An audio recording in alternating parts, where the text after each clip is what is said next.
वारकरी संप्रदायातील थोर महात्मे व महाराष्ट्रातील विचारवंतांची दुर्मिळ कीर्तने, प्रवचने, व्याख्याने ऐकण्यासाठी सुरेश महाराज सूळ या यूट्यूब चॅनलला अवश्य सबस्क्राईब करून बेल आयकॉन दाबा.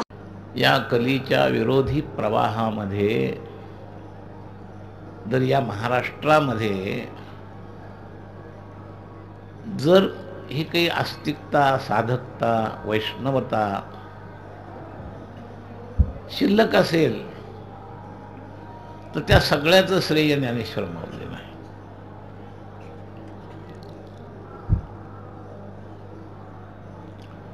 आणि म्हणून आमच्या सर्व संतांनी माऊलींनी जसं श्रुतीला माऊली शब्द वापरला तसं आमच्या महाराष्ट्रातल्या सर्व संतांनी ज्ञानेश्वर महाराजांना माऊली शब्द वापरला. माऊलीची व्याख्या ज्ञानेश्वर महाराजांनीच केली आहे. माऊली शब्दामध्ये जी व्याख्या आहे, अहितापासून काढिती, हित देवोनी वाढविती, नाही श्रुती परवती माऊली जगा. शास्त्राला माऊली म्हटलंय ज्ञानेश्वर महाराजांनी. ते शास्त्र लोपले ज्ञान जगी. आपण यद्यदाचरति श्रेष्ठ असा विचार आपल्याला शास्त्राच्या व्याख्येतून आपल्याला कळाला आहे. त्याचं आचरण महाराष्ट्रामध्ये माऊलीने केलं. मूकं करोति वाचालं पंगुं लंघयते गिरिं यत्कृपात्तमहं वन्दे परमानन्दमाधवम्. नारायणं नमस्कृत्य नरं चैव नरोत्तमं देवीं सरस्वतीं व्यासं ततो जयमुदीरयेत्.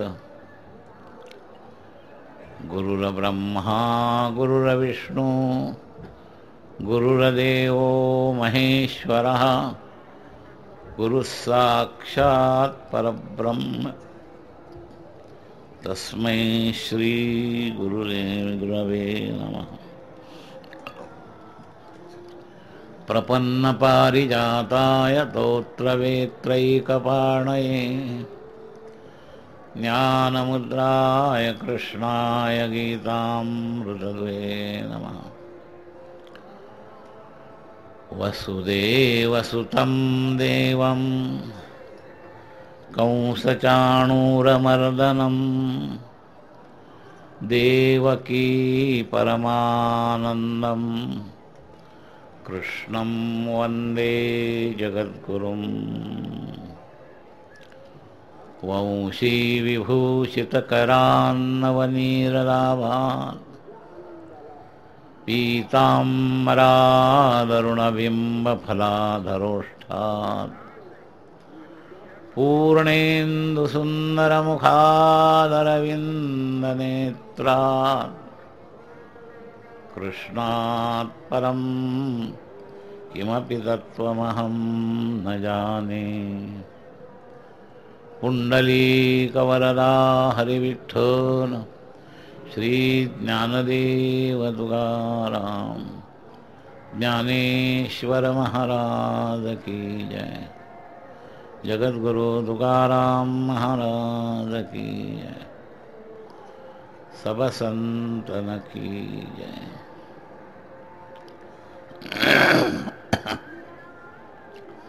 अखिल गुणनिधान सच्चिदानंद घन करुणा वरुणालय भक्तवत्सल भगवान श्री पांडुरंगाच्या चरणावर मनपूर्वक साष्टांग अभिवादन करून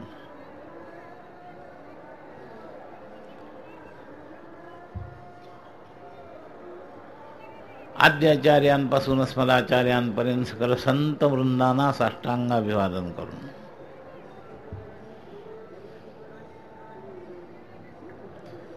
विश्वची माझे घर म्हणणारे संत सम्राट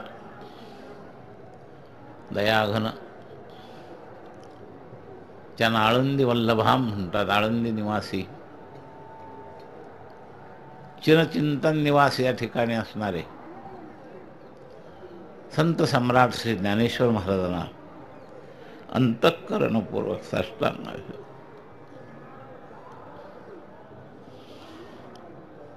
आणि त्या प्रांतात जन्माला येऊन वारकरी संप्रदायाशी संबंध असणाऱ्या सर्व आस्तिक लोक जे या ठिकाणी उपस्थित आहे त्या सर्व वैष्णव आणि आस्तिक जनांना साष्टांग सद्भाव प्रकट करो.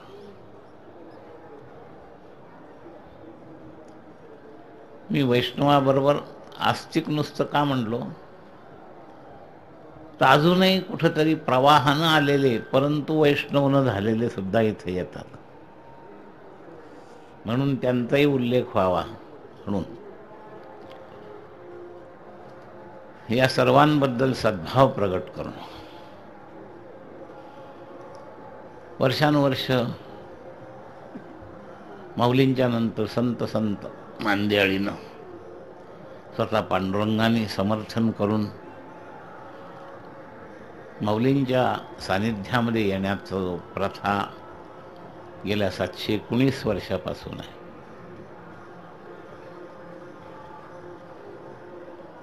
पांडुरंगासह एवढं संताचं प्रेम आहे आणि म्हणून कधी कधी संतांच्या बद्दल देवाहून अधिक असं म्हटलेलं आहे. तेव्हा ज्यांना पांडुरंगांना ज्यांच्याशिवाय करमत नाही असे लाडके पांडुरंगाचे भक्त त्या प्रत्येकाचा सोहळा स्वतः पांडुरंगाने केला. त्यामध्ये विशेषत्वानं या ठिकाणी भगवान आले आणि आजही येतात, विशेषत्वानं येतात. आज तर वारकरी सुद्धा त्यांच्याबरोबर येतात. पांडुरंगाचा रससोहळा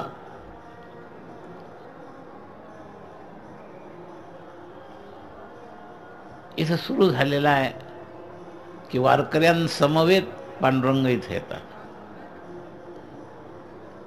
आणि या ठिकाणी हा जो संगम होतो परमात्मा वारकरी संप्रदायातले मोठे मोठे आध्वर्यू संत पूर्व होऊन गेलेले शक्तीनिशी इथे येतात आणि त्या परंपरेतून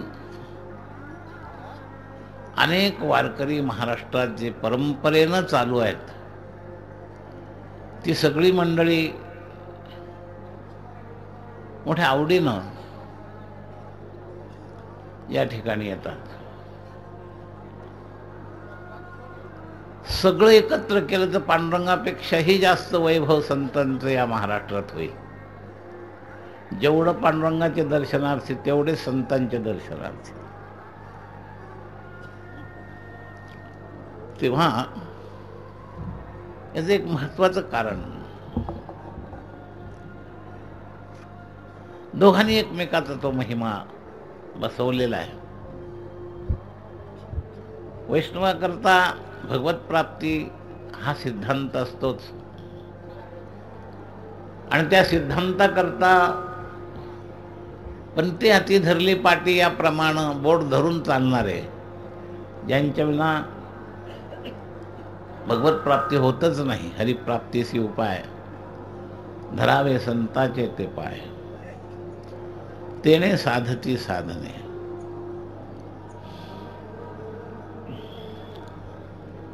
सर्व प्रांतात सद्गुरूंना संतांना महत्व आहे, पण आपल्या प्रांतातलं संत महत्व वेगळं आहे. म्हणून उत्तर भारतातले जर कधी प्रवासाला गेलो आम्ही तर महाराष्ट्राचं नाव काढलं, ओ तर संत भूमी.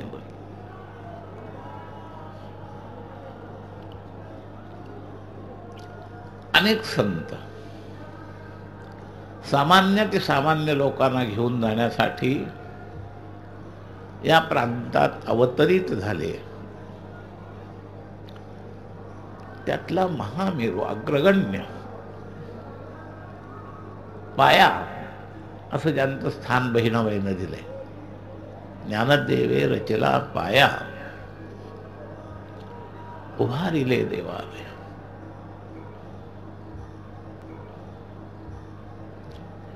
या कलीच्या विरोधी प्रवाहामध्ये जर या महाराष्ट्रामध्ये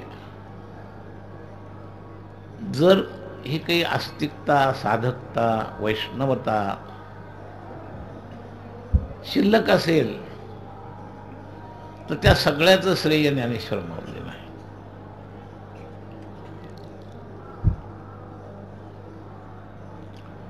आणि म्हणून आमच्या सर्व संतांनी माऊलींनी जसं श्रुतीला माऊली शब्द वापरला तसं आमच्या महाराष्ट्रातल्या सर्व संतांनी ज्ञानेश्वर महाराजांना माऊली शब्द वापरला. माऊलीची व्याख्या ज्ञानेश्वर महाराजांनीच केली आहे. माऊली शब्दामध्ये जी व्याख्या आहे, अहितापासून काढिती, हित देवोनी वाढविती, नाही श्रुती परवती माऊली जगा. शास्त्राला माऊली म्हटलंय ज्ञानेश्वर महाराजांनी. ते शास्त्र लोपले ज्ञान जगी, हित नेणती कोणी. आता हित देऊनी वाढविती, त्या शास्त्राचं हिताचा प्रचार प्रसार थांबल्यावर सुद्धा, जसं शास्त्र न कळता सुद्धा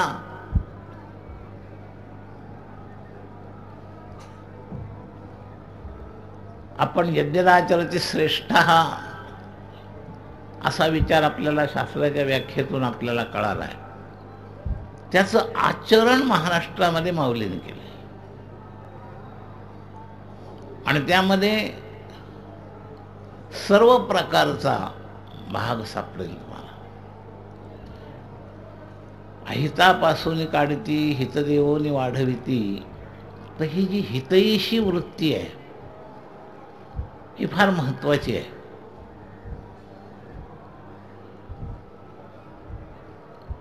स्वार्थामुळं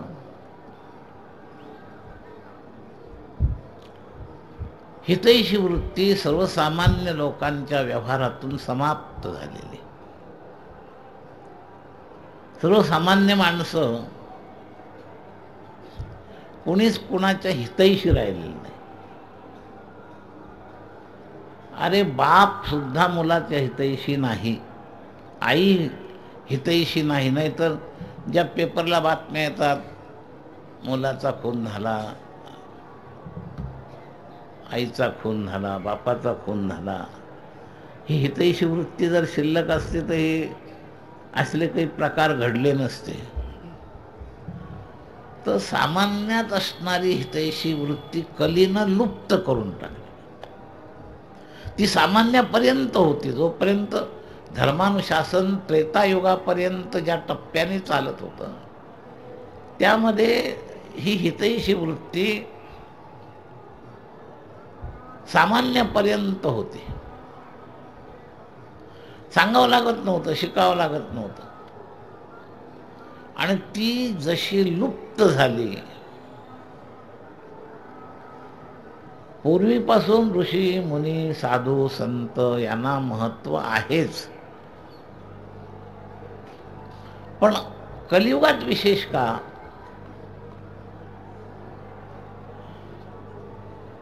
शस्त्रानुशासन संपलं, शास्त्रानुशासन संपलं, म्हणून कृपानुशासनाच्या शक्तीनं संतांच्या अवतार झाले. शास्त्रानुशासनही संपलं आणि शस्त्रानुशासनही संपलं. जनकाच्या काळात शास्त्रानुशासन होतं, परशुरामाच्या पुरुषार्थ काळामध्ये शस्त्रानुशासन होतं. ते शस्त्रानुशासन आणि शास्त्रानुशासन हे त्रेतायुगापर्यंत चालत होतं. जेव्हा कलीचा प्रवेश वाढला तेव्हा पहिल्यांदाच शास्त्रानुशासनावर गदा आली.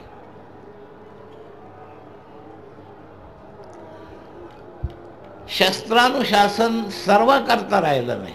बळी तो कानपिळी गुंडांकरता शिल्लक राहिलं. मी सामान्य करता शस्त्रानुशासन गेलं. पूर्वी जे शस्त्रानुशासन होतं ते सगळ्यांकरता होतं आणि शस्त्रानुशासनापेक्षाही जास्त जोर शास्त्रानुशासनाचा होता. असा पूर्वीचा काळ होता. तर कलीनं शास्त्रावर आघात केला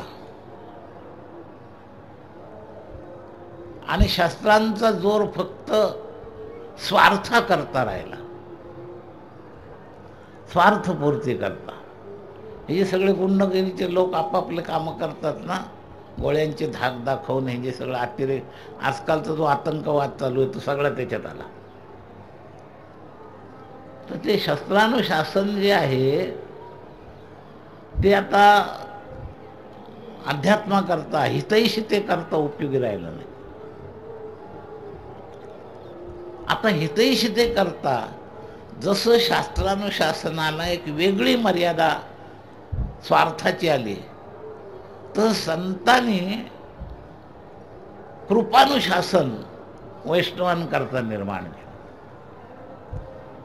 हितैषी लोकांकरता कृपानुशासनाचा वापर केला.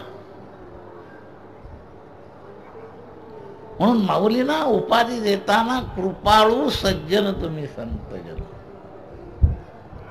एवढे कृपादान तुमचे. मला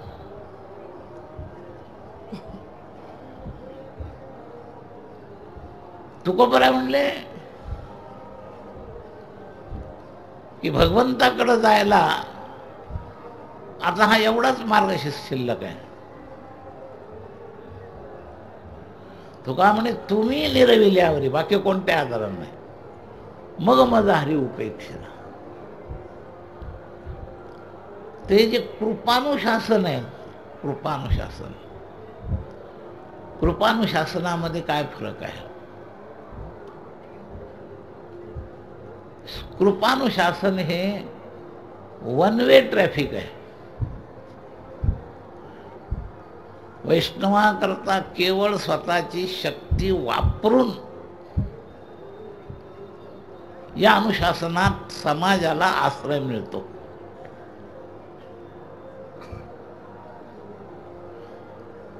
शास्त्रानुशासन वन वे ट्रॅफिक नाही. आज शास्त्र प्रमाणाचा बलबला कितीही असला तरी सुद्धा तार्किक लोकांच्या दृष्टीनं तुम्हाला दिलेली जी कलिमिश्रित तर्कबुद्धी आहे ती शास्त्राचे वाटेल तसे अर्थ लावते. जितका जो हुशार जसा असेल तशा पद्धतीनं आपल्या पद्धतीनं तो अर्थ लावतो त्याचे. त्यामुळं शास्त्रानुशासनाची जी एक संस्कार संपन्न परंपरेनं आलेली सत्वगुण संपन्न अर्थदृष्टी, हिला टर्न बसला. नाव शास्त्राचं. तुम्हाला माझं म्हणणं पटेल. आत्ताचे काही लोक म्हणतात आता धर्माचे नियम बदलले पाहिजे म्हणतात. हे काय? याचा अर्थ काय? याचा अर्थ तोच आहे, दुसरा काही नाही अर्थ. लक्षात घ्या. तेव्हा आपल्या स्वार्थानं आपल्या मताप्रमाणे त्याला टर्न कर. आणि तिचं कसं आहे, संतांकडे जी स्वयंवेद्य शक्ती आहे ती शास्त्रामध्ये नाही, फक्त शास्त्र शब्द शक्तीनं युक्त आहे. लक्षात घ्या. भगवत शक्ती आणि संत शक्ती ही स्वसंवेद्य आहे.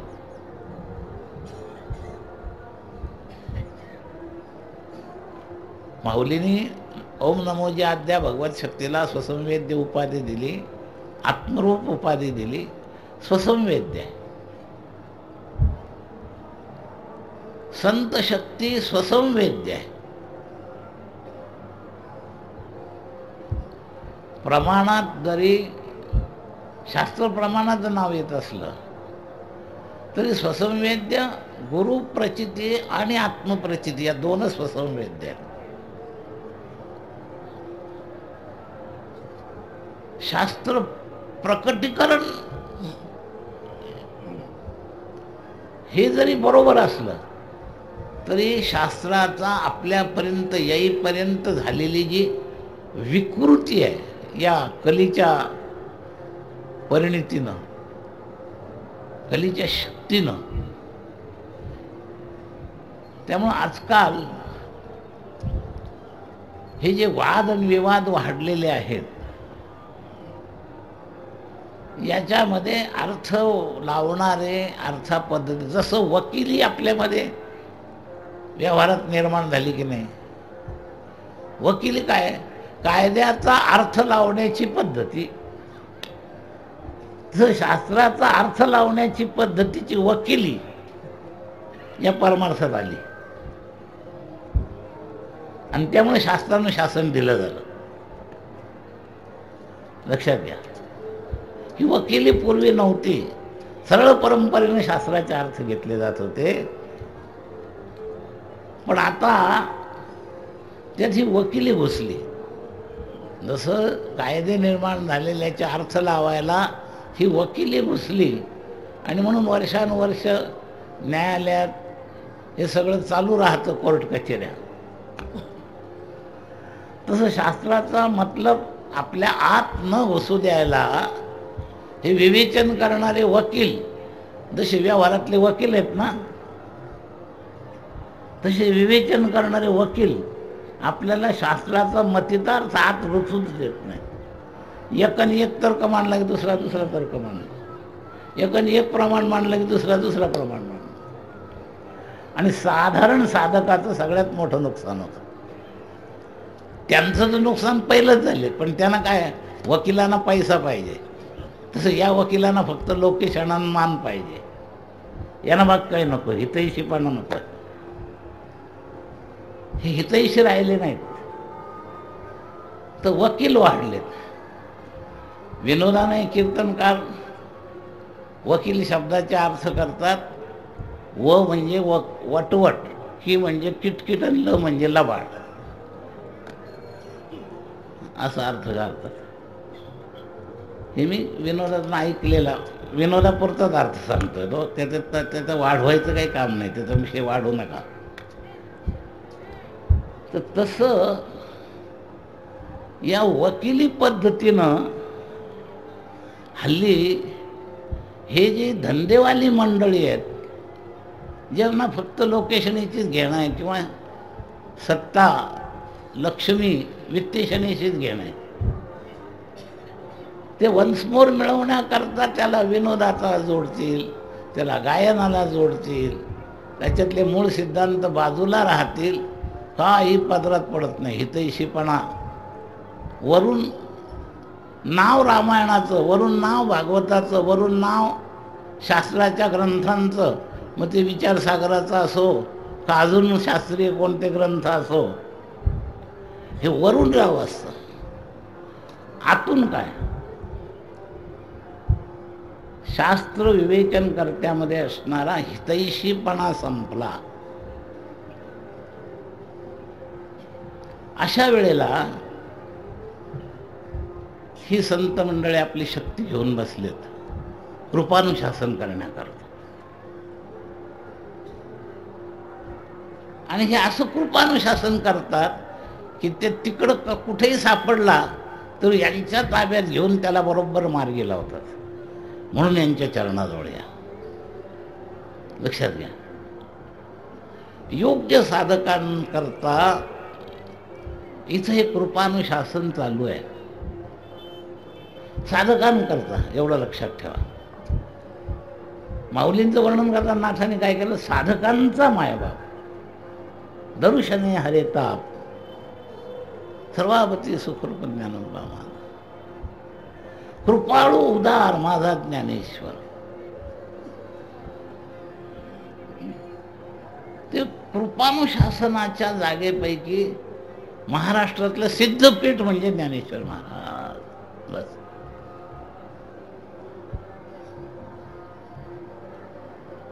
कृपाळू आहेत, उदार आहेत आणि माऊली आहेत, लक्षात घ्या. तर या माऊली शब्दामुळं त्यांची रचना आपल्याला कळणार नाही. अहितापासून काढतीची रचना कळणार नाही.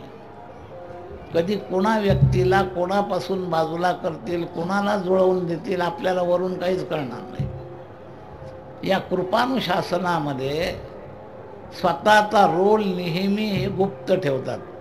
कारण यांना लोकेशना मिळवायचे नाही, यांना वित्तेषणा नाही, यांना दारेषणा नाही, यांना काहीच नाही आहे, लक्षात घ्या. आणि अंतःकरण मात्र व्यापक आहे.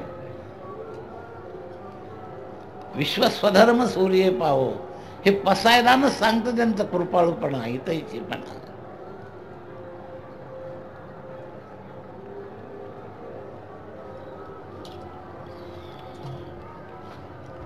तेव्हा त्यांचा जो शक्तीचा स्रोत आहे. आपण इथं काय यायचं, इथं यायचं जे फक्त यात्रा पाहायला यायचं नाही, यात्रेत भाग घ्यायला केवळ यायचं नाही, यात्रेतला एक दिंडी चालक, पखवाद्या, टाळकरी हे रोल अदा करायला इथं यायचं नाही. या कृपानुशासनाचा आपल्याला कसा लाभ होईल त्याच्याकरता इथे यायचं. तर हे जे कृपानुशासन आहे, या कृपानुशासनाचं अनेक शाखा वारकरी संप्रदायाच्या संतांमध्ये ज्यांनी ज्ञानेश्वर महाराजांच्या परंपरेत आपलं जीवन कृतकृत्य केलं, ते सगळे संत महाराष्ट्रभर वेगवेगळ्या ठिकाणी समाधी रूपानं आहेत, शक्ती रूपानं कार्य करतायत. पण त्याचं सर्वात महत्त्वाचं केंद्र हे आहे. आमचे ते बेलसरे आळंदीला युनिव्हर्सिटीचं नाव देतात. ते म्हणायचे ही अध्यात्माची युनिव्हर्सिटी आहे. कॉलेज अनेक असतात, पण त्या एका युनिव्हर्सिटीच्या अनुशासनात ते कॉलेज चालतात. तसं महाराष्ट्रातला जो परमार्थ आहे त्याच्यामधलं मुख्य केंद्र जर हे आळंदी आहे. या आळंदीतलं सुप्तपणा दिसत नाही. जवळजवळ 80-90% लोक गर्दी, इमारती, महाराज, बाह्य विभागातच असतात. ह्याचं जे आतलं केंद्र आहे ते कळणं फार गरजेचं आहे. आपण अनेक भागातून अनेक लोक या ठिकाणी येतात. मला काही लोक तर आम्हाला फक्त इथंच दिसतात, काही साधक मुद्दाम ऐकायला आलेले असतात, लक्षात ठेवा. पुन्हा त्यांची आमची वर्षभर गाठभेट सुद्धा होत नसते. आणि अशा साधकांना काही मुद्दे उपयोगात यावे म्हणून मी बोलतोय, लक्षात घ्या. तर ही साधकांची भूमी आहे. अनेक गावातले इथं लोक आहेत. इथलच्या संख्येला महत्त्व नाही आहे. इथलच्या साधकत्वातनं येणाऱ्या लोकांची संख्येचा विचार करून इथं काही सूचना गरजेच्या आहेत. अर्थात संत सज्जनी मांडलेले दुकान माऊलीने तोही भाग ठेवला आहे. गायकांकरता व्यवस्था आहे, केवळ कीर्तनकाराकरता आहे, विनोदी कीर्तनकाराकरता आहे, अगदी सखोल वेदांत सांगणाऱ्यांकरता आहे. इथं काही कोणता भाग नाही असं नाही. युनिव्हर्सिटीत जसे सगळे सेक्शन असतात तसं इथं काही नाही असं नाही. पण हे कृपानुशासन जर समजलं तर जे इतर कुठंही आणि कोणत्याही युगात, त्यातले त्यात कलियुगात दुसरं कुठं सापडणार नाही, ते तुम्हाला इथं सापडेल. ते कृपानुशासन आहे. आणि या कृपानुशासनाच्या कक्षेत येण्याकरता ही वारी जी आहे कृपानुशासनाचं कक्षा देशप्रधान आहे असंही नाही आहे, लक्षात घ्या. नाही तर ती देश ससीम ठरलं तरी ती एकदिशी ठरेल असं नाही आहे कृपानुशासन. साधकांकरता जे माऊली म्हणतात हे विश्व माझं घर आहे, त्यांच्या परंपरेत जाणारे विश्वात्मके देवेची इष्ट असणारे ज्यांचं इष्ट आहे आणि विश्वची माझे घरं असं म्हणणारे ज्यांचे मार्गदर्शक आहेत, त्याला एकदिशी मी करत नाही आहे. तर माऊलींची कृपा महाराज कोणत्याही परप्रांतातल्या परदेशातल्या कोणत्याही देशात एखादा ज्ञानेश्वर भक्त झाला तर तिथेही ती पोहोचते. पण ही जी जागा आहे, ही जी वेळ आहे, ही जरा विशेष आहे. शासन आणि शास्ता, तर शास्ता एकदिशी असतो आणि शास्त्याच्या बरोबर शासन राहतच. शासन शास्त्यापासून खूप अंतरापर्यंत सुद्धा व्यापक असतं. पंतप्रधानाची शासकता त्या देशभर असते, तरी सुद्धा माऊलींच्या बरोबरीची नाहीच कोणी, कारण विश्वची माझ्याकडे हे एकेका देशाचे पंतप्रधान आहेत आणि त्यांची कक्षा एकेका देशापर्यंत आहे. तेव्हा माऊलीची बरोबरी तर तिथेही पण नाही आहे. माऊलींची बरोबरी व्यवहारी कोणते दृष्टांताने आपण करू शकत नाही. तेव्हा शासन सगळीकडे आहे, पण शास्त्याची भेटण्याची वेळ ही देवाने निश्चित केली आहे. ही तुला वद्य दिली असं जे म्हणलेत पांडुरंग, आपल्याला चरण माहिती आहे सगळ्यांना, ही एकादशी मी तुला दिली आहे. पुण्यतिथी उत्सवामध्ये हा जो भाग आहे आणि भगवान स्वतः इथे येतात, तर याचा अर्थ शासन कक्षा व्यापक आहे, पण ती कोणाकरता? व्यापकतेचा ठाव घेण्याचं ज्याच्यात सामर्थ्य आहे त्याच्याकरता. पण व्यापकतेचा ठाव घेण्याचं सामर्थ्य सगळ्यांमध्ये नाही. आपण सगळे वैष्णव मंडळी शेवटी एका अर्थाने एकदेशी आहोत आणि त्या एकदेशीपणाला जर कृपाळू शासनाचा स्रोत प्राप्त करायचा असेल तर त्या शास्त्याच्या नियोजित वेळेत आपल्याला यावं लागेल. ही वारी म्हणजे ती नियोजित वेळ आहे. ज्ञानेश्वर माऊलींची या अनुशासनाच्या कक्षेत तुम्हाला आणण्याकरता जी काही कमी असेल ते उदारतेनं, या ठिकाणी दोन्ही आहेत, माऊली आहेत, परमात्मा आहेत, आणि या दोघांच्या मध्ये एकता आहे. आणि पार जसं एखादा अनंत महासागरातलं जल असावं जलतत्व, तसं केवळ तत्व या ठिकाणी भेटतं. काय आहे,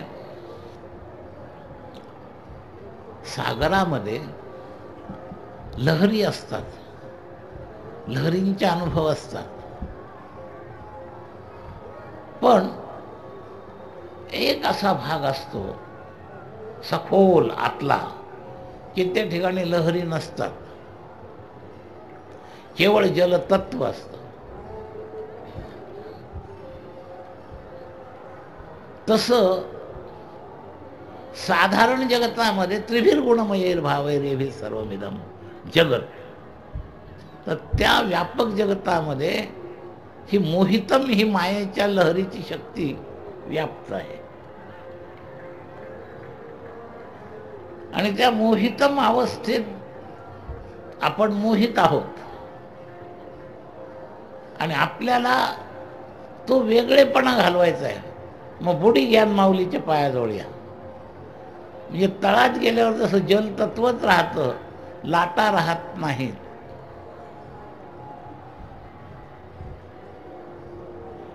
तसं माऊलीच्या पायावर आल्यावर सर्वात मोठं काही जर होत असेल तर जसं भगवंताने म्हटलंय की संसार सागर तरायचा आहे का, दैवी एषा गुणमयी मम माया दुरत्यया मामेव ये प्रपद्यन्ते, मला शरण ये जो मज होय अनन्य शरण, त्याचे निवारी मी जन्म, शरणागता शरण्य मीच एकू. बस त्यातलं खोल तत्व सापडल्यावर जसं वरच्या लाटांचा अनुभव आपण समाप्त होतो, आपल्याला वरच्या लाटा कळतच नाही, लाटपणा कळत नाही, आत एकदा खोल गेलं की तिथं फक्त जलतत्वच राहतं, बाकी काही राहत नाही. तसं देव जसं म्हणतात की त्या दैवी मायेपासून बाजूला जायचे तर मामेव ये प्रपद्यन्ते, तसं ही संत मंडळी देवा इतके व्यापक झालेले आहेत आणि या ठिकाणी झालेत. ज्ञानेश्वर महाराजांनी प्रवास केला असेल 1000, 500, 200, 10,000 यात्रेच्या निमित्तानं प्रवास केला, पण व्यापक झालेली जागा कोणती, याला संजीवन समाधी म्हणतात. माऊली विश्वची माझे घर ही आपली स्थिती स्थिर करण्याकरता कुठं स्थिर झाले, तर ती ही जागा आहे जिथं माऊली एवढे व्यापक झाले. लक्षात घ्या. तेव्हा माऊली व्यापक झालेले आहेत, तो भाग, ती जागा म्हणजे खोल जागा आहे.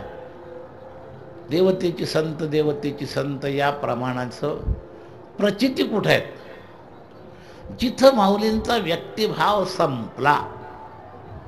जोपर्यंत व्यक्तिभाव आहे तोपर्यंत विश्वात्मा आणि माऊली यांच्यामध्ये जोपर्यंत थोडीशी व्यक्तिभावाची भेदरेषा आहे तोपर्यंत फरक आहे.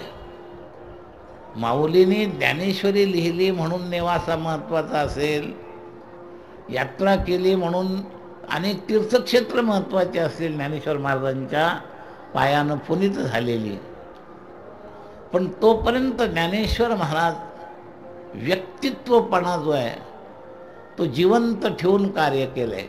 आणि हे कार्य अपूर्ण वाटलं कृपानुशासनाकरता, म्हणून समाधी घेतली. कृपानुशासन करायचं असेल तर व्यक्तित्व समाप्त करावं लागेल. हे जेव्हा लक्षात आलं त्यावेळेला हे लिखाण थांबवून समाधी घ्यायचं ठरवलं. लिखाणाने सुद्धा पूर्ण व्यापकता होईल का नाही सांगता येणार नाही, म्हणून लिखाणाबरोबरची शक्ती वरच्यापेक्षाही जास्त शक्ती जगदुद्धाराकरता आपल्यामध्ये निर्माण करायची असेल तर आपल्याला व्यक्तिभावातून समाप्त होऊन संजीवन समाधीमध्येच गेलं पाहिजे, हा त्यांचा विचार आहे. म्हणून त्यांनी वयाचा आणि आरोग्याचा विचार नाही केला. अजून मला जगता येईल व्यक्तित्वानं, अजून माझं कुठं वय झालं एवढं मरायचं, असं नाही विचार केला. हे अनेक लोक व्यक्तित्व भाव न सुटल्यामुळे त्यांना जगत राहावं वाटतं. काही प्रारब्धानं जगत असतात, पण त्या प्रारब्धामध्येच अशी एक शक्ती आहे जगण्यामध्ये की जगणं प्रारब्धाच्या अधीनच्या ऐवजी जगणं आपल्या अधीन करणं. जो महात्मा पूर्ण होतो त्याचं जगणं प्रारब्धाधीन नसतं, त्याचं जगणं आपल्या अधीनात. पुन्हा एकदा माझा मुद्दा लक्षात घ्या. प्रारब्धाधीन नाही. काही लोक म्हणतात आता देव प्रारब्ध ठेवेल तोपर्यंत राहायचंय, मला प्रारब्ध ठेवेल तोपर्यंत राहायचंय म्हणणं म्हणजे तीव्र कृपानुशासनाच्या लायकीची तयारी नाही. तीव्र कृपानुशासनाच्या लायकीची तयारी झालेली व्यक्ती ज्या वेळेला पाहिजे त्यावेळेला देह सोडू शकतो, असं आहे. आणि लवकर वाटलं याचा अर्थ त्यांची कृपानुशासनाची तळमळ सर्वात जास्त होती, म्हणून ते माऊली झाले. व्यक्तित्व भावामध्ये जगायची इच्छाच राहिली नाही.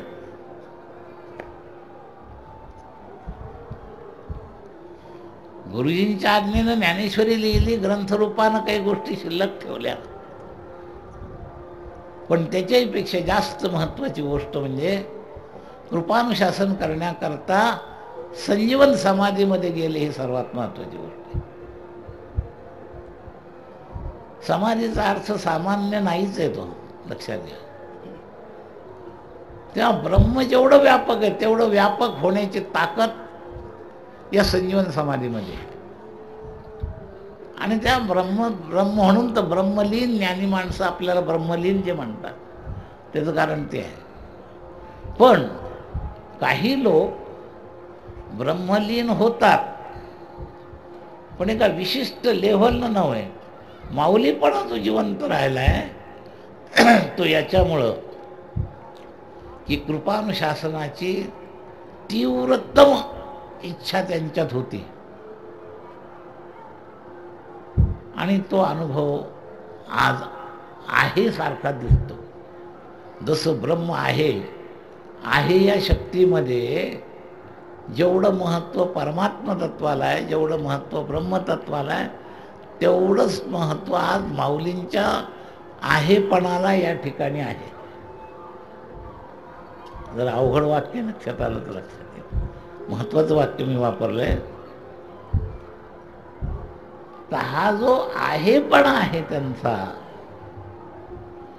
या आहेपणाला व्यक्तित्व रेखेचा बाद येत होता, म्हणून समाधी घेतली स्वइच्छेनं. जसं देव येताना निज इच्छा निर्मित तनु असतात, तर संत जाताना निज इच्छा निर्मित तनु असतात. निज इच्छा. जसं व्यवहारामध्ये हे बाहेरचं 2 नंबरचं घर आपण आपल्या इच्छेनं, आपल्याला कंटाळवाणं वाटला, डास आले, गरमी झाली, आपण आपल्या इच्छेनं त्या घरातून उठतो पलंगावरून आणि बाहेर जातो. निज इच्छा. इतकी निज इच्छा ते सोडायला झाली की त्याचं जीवन पूर्ण झालं.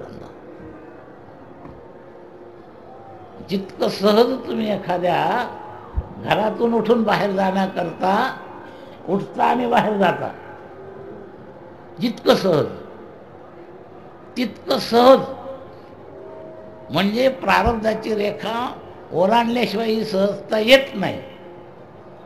आणि साधारण माणसं काय सिद्धांत मांडतात, कर्मगती टारे ही नटरे. जोपर्यंत कर्मगती टारे ही नटरे या सिद्धांतात आहे तोपर्यंत तुम्ही जीव, आणि ज्या वेळेला याला टाळायला शिकू शकतात, एवढी ताकद तुमच्यात येते, तेव्हा तुम्ही महात्मा. महात्म्याची व्याख्याच ही आहे, तो महात्मा की कर्मगतीच्या पलीकडे गेला. प्रारब्ध, क्रियमान, संचित हे जे सगळं आहे ना, हे सगळं द्वैतामध्ये प्रकृतीच्या अंतर्गत सगळं आहे. याच्या पलीकडं खास अद्वैताचा अधिकारी जो होतो तो या रेखा सगळ्या पलीकडे जातो. पण लक्षात ठेवा, या रेखा ओलांडत असताना सुद्धा, नाहीतर पसायदानाची गरज नव्हती. माऊलींनी जर कृपानुशासनाची इच्छा जिवंत ठेवली नसती तर पसायदानाचीच गरज नव्हती. कृपानुशासनाची इच्छा जिवंत आहे म्हणून पसायदान, नाही तर पसायदानाची काय.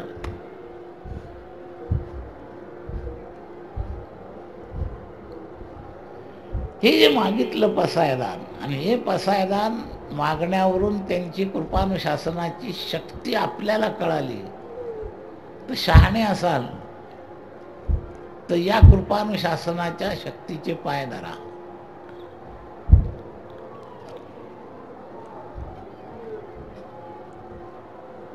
अवतारी परब्रह्मामध्ये जसं एक एक काळात, एक एक युगात एक एक अवतार, करुणावरुणालय करुणाकरंतम रामचंद्रांना म्हटलं, तसं कलियुगामधला कृपानुशासन करणारा हा अवतार आहे मोठा. लक्षात द्या, हा कृपानुशासन करणारा जो अवतार आहे याचा नेमका सगळ्यात श्रेष्ठ उपयोग काय? तर या घोर कलियुगामध्ये ज्यांना याला तोंड देण्याची ताकद संपली पण इच्छा आहे त्या सगळ्यांनी यांचे पाय धरावेत बस. आणि यांचे जर पाय धरलेत, आत गेलात, लाटा संपल्या, खोल गेलात, लाटा नाही, तत्वच तत्व बस. तर आत खोल जाऊन माऊलींचे पाय धरा. आणि म्हणून या ठिकाणी आल्यानंतर या आळंदीच्या पंचभौतिक विभागातून आत जायचा प्रयत्न करा. जागा ही आहे, तिथं आत जायला सुद्धा जागा ही आहे. समुद्रात एखाद्या ठिकाणी एखादी वस्तू आत खोल ठेवलेली असेल आणि कुठेही बुडी घेतली ती सापडेल का? ज्या जागे बुडी घेतली तिथं सापडेल. जिथं ती आहे तळाला तिथंच सापडेल. तर माऊली इथं आहेत म्हणून इथं या अनुशासनात जाण्याचा प्रयत्न करा. या अनुशासनाच्या कक्षेत जाण्याकरता इथं आपण ती बुडी घ्या. इथं यायचं म्हणजे वास उत्तम गोष्ट. आल्यापासून खोल खोल खोल खोल जायचं. म्हणजे इथं येण्यामुळं काही आवरणं गेले, देशातले थोडे आवरणं कट झाले आळंदीत आल्यावर. पण आळंदीत आल्यानंतर जे पंचभौतिक आवरण शिल्लक आहे त्याला तोडा. पंचभौतिक आवरण शिल्लक असल्यामुळं लोक दिसतात, व्यवहार दिसतात, बाकीच्या गोष्टी दिसत राहतात, धर्मशाळा दिसतात, हे सगळं दिसत राहतं. पृथ्वी, आप, तेज, वायू, आकाश. फक्त देशभ्रम गेला इथं आल्यावर. मी जुन्नरला नाही किंवा मी पुण्याला नाही किंवा मी रत्नागिरीला नाही, मी आळंदीत आलो. फक्त देशभ्रम गेला. पण या पंचभौतिकतेमध्ये असणारा एक जो भ्रम आहे तो काही संपला नाही.